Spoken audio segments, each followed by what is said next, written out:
Hi, I'm Jeffrey, and we're back for part 3 of our video series on the Power2Fly Fenix XC Lite trike with the Cosmos 300 engine, and we got the 3-bladed Vittorazi propeller. Before we start this engine up for the very first time and break it in, I wanted to remind you, you need to go over everything on this engine, all the nuts and all the bolts, and double check everything to make sure it was all done correctly at the factory. Things do vibrate and do come loose sometimes during transportation, so it's always a safe bet to check everything. Also, make sure you torque your propeller down. It thinks 8 to 10 pounds-feet of torque to hold the propeller on correctly. I'll have Jacob zoom in over here and look and show you. The Vittorazi, the Cosmos 300, comes with a water temp sensor and also a bung down here on the exhaust. You can see there. That's for an exhaust gas temperature sensor. We're not going to use either one of those for our initial break-in, and possibly not even use them once we get it flying.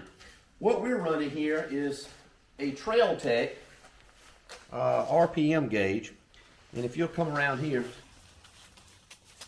you're going to have one of these to break in the engine. This is a Trail Tech RPM and hour meter. And we're going to utilize the tachometer to be able to rev the engine up to certain RPM ranges while we're breaking the engine in. And over here to the side is another Trail Tech gauge. This is a temperature sensor.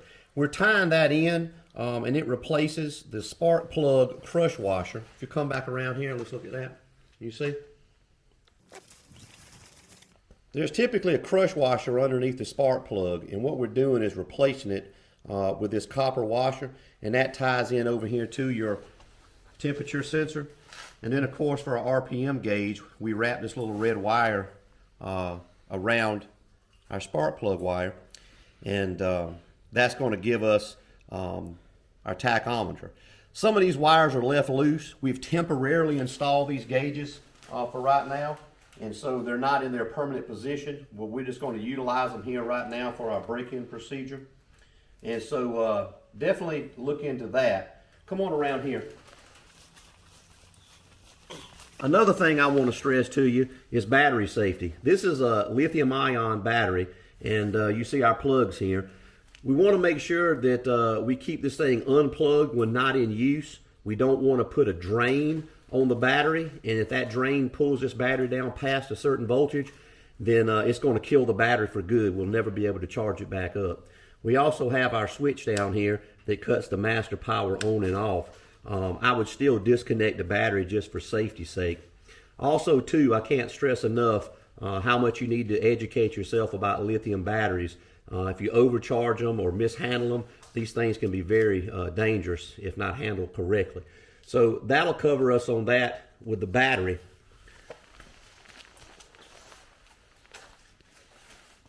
Getting back to the engine, this engine produces 36 horsepower at 7,500 RPM. We're going to try to keep our coolant temperatures for the head, for the temperature sensor, below a max of 194 degrees. If you do decide to run an exhaust gas temperature gauge, 1200 degrees is the max that you want to see on that reading there. So we've got all the bolts checked. Vittorazi does a great job. If you zoom in right here, Jacob, and this is called torque paint. So if you see any red dots on any of the nuts and bolts, this helps you just kind of do an eyeball quick check to make sure that nothing is loosened up if that paint right there is not broken and it doesn't line up.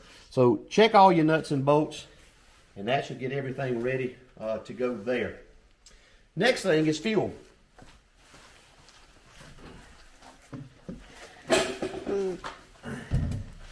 I color coordinate my gas cans because I use them different things. My paramotors are orange, so I thought orange would be a great color for my gas can.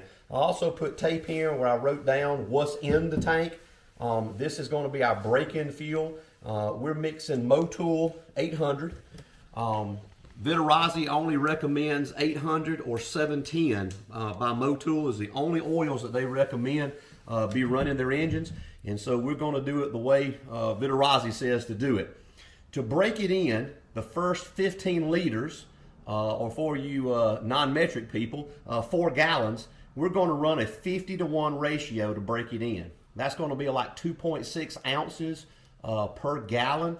And so we're going to break it in with this first 4 gallons of fuel.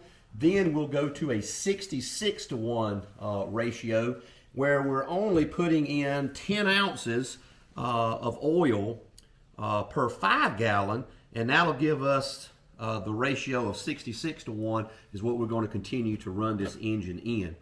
If you're running Motul 710 oil, you're going to break it in at a 40-to-1 ratio, and then after the first 4 gallons, you're going to run 50-to-1 all the time with the Motul 710. We're using the Motul 800, and so there is a different ratio between those two oils, so please don't get those confused. So we're going to put some gas in her, and I'm going to show y'all a little trick if nobody has showed you this. This is called a shaker hose, and I want to make sure that it's not got any dirt on it. There's a brass fitting on the end of this with a ball in it. You probably can hear that thing moving around a little bit. Come on over here. Come right inside, Jerry. We've disconnected the harness from the frame here, so it makes it easier for you to see on the video. The harness would just plug in right here, but we're going to fold that out of the way. Pull our cap off. And what we're going to do is take our shaker hose, slide it in the tank. The gas in the tank has to be higher than the gas that we're going to. So if we take our shaker hose in, stick it down in our gas, and we're just going to shake it.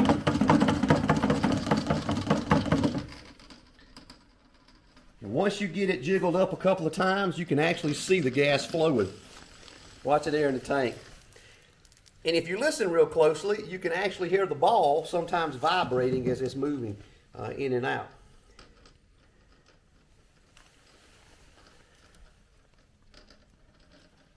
So we're going to fill her up full of gas, and we'll be right back to show you the next step in the break-in process.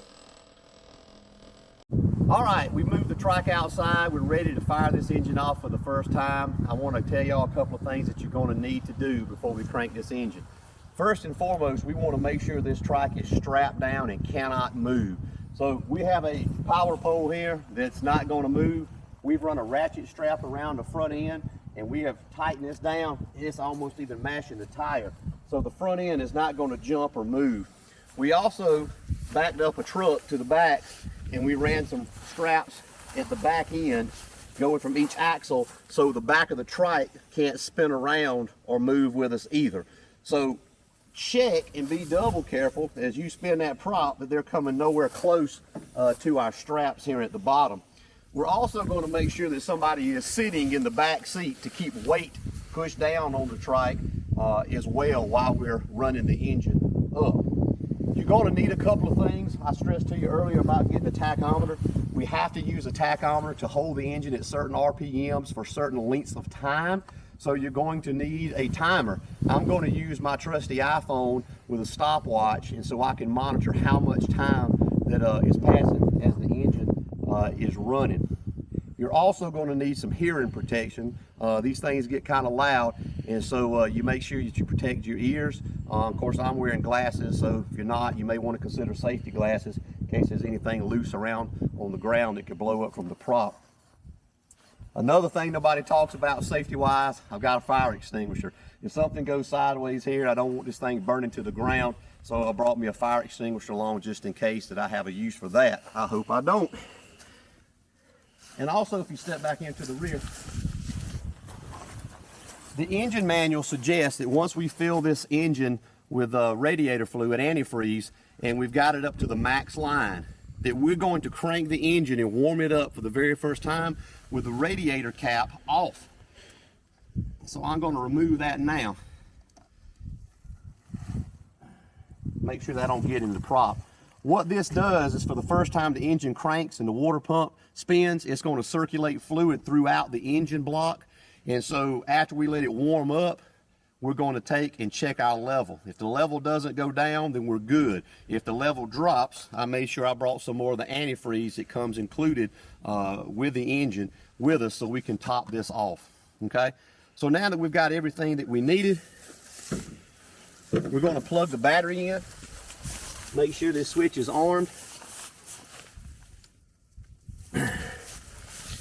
Okay. All right, we're hot right there. We've got a blinking light. We've got a throttle in our hand. If you notice up top, there's a pull start. We didn't talk about that in our earlier video when we assembled the engine, and we had a couple of people inquire, but this is a dual start engine. There's a pull start, of course, as well as an electric start on here also. So yeah, we ran our choke cable here, and what's required to fill this fuel line, we have a fuel bulb, but the Vittorazi manual says use the choke. So if we pull that choke cable and we hit the starter a couple of times, then what that should do is suck gas up from the tank, and it'll run up the hose and get to the carburetor. Once we have gas at the carburetor, this thing should be ready to fire off. So let's get everything situated, and we'll be back for the first time to fire this puppy off. We're excited. All right, we've got Jacob in the pilot seat. He's not completely strapped in, but he's got the shoulder straps on there to keep comfortable. There again, don't forget your ear protection. And one thing I do want to remind you, the RPM limits on this engine, on the Cosmos 300, it idles at 1800 to 2000 RPM is your idle speed. Your max RPM is going to be 7300 to 7650 on the max. And why I state that is when we fire this engine off for the first time, we're going to look at our tachometer. There's several settings on these Trail Tech tachs, and so we expect this engine to be idling in the 1800, 2000 RPM range. If this tach is showing something crazy like 3,000 or 4,000 RPM, when we know that this engine is at idle, where there's no throttle applied, then we know we need to stop before we move forward and correct our issue as far as the programming at the tach. Because we don't want to mess up and we think that we're holding the engine at 4,000 when we're actually holding it at 7. So that's how we're going to verify that our tach is working correctly. And so there again, our radiator cap is off, and we're going to get everybody's ear protections on. We're going to pull this choke lever here, and I'm going to ask Jacob to start it right there at the top and spin the motor over, Jacob. All right, stop. All right, the gas has moved up the line. I can see where it's pumped up to the carburetor. So everything should be ready to fire off there. Everything looks good, everything's strapped down. I'm going to be monitoring the tach, and we're going to crank the engine up and just let it idle high for a couple of minutes just to get the warmth in the engine. And then we'll post up our break-in schedule as far as our times and our RPMs. You'll see that on the screen, and then we'll move through that. So clear prop.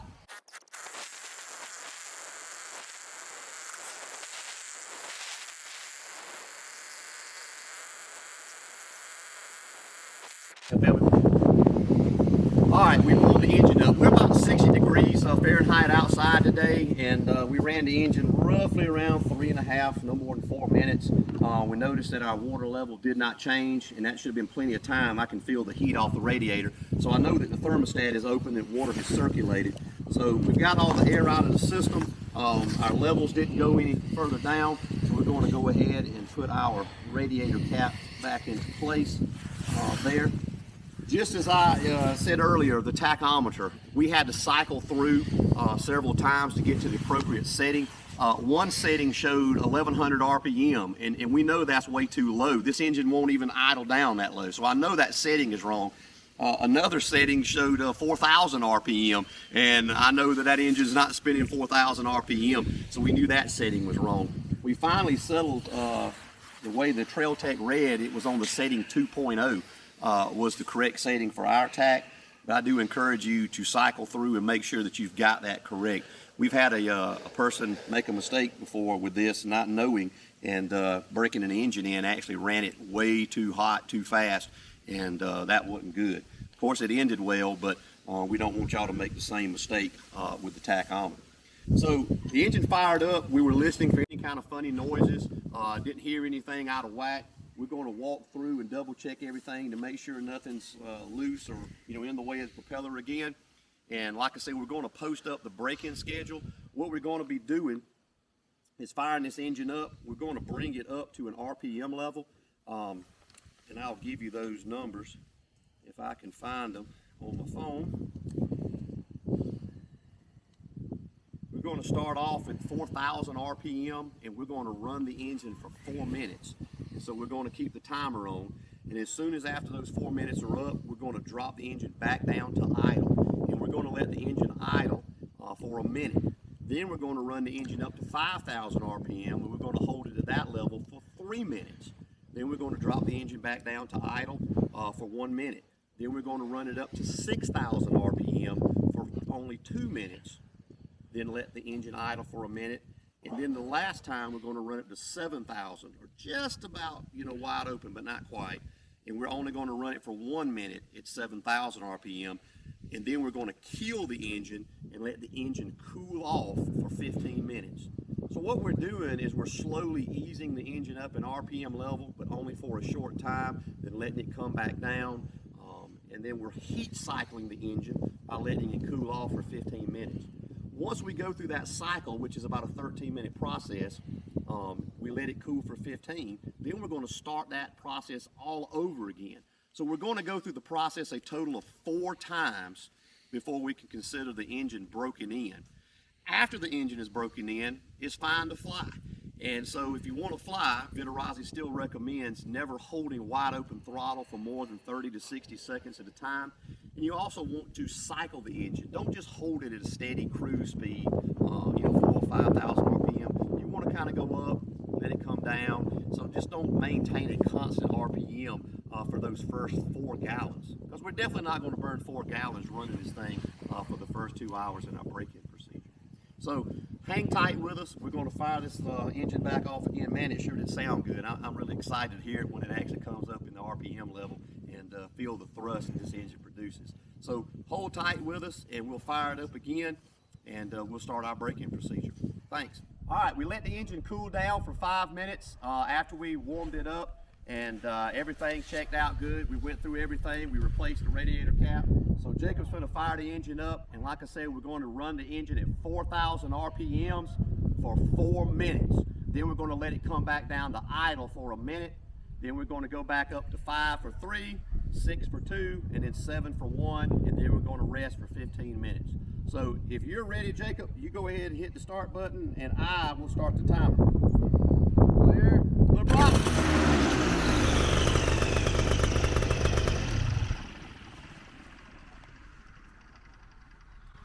All right, that's the first cycle that we ran the engine through.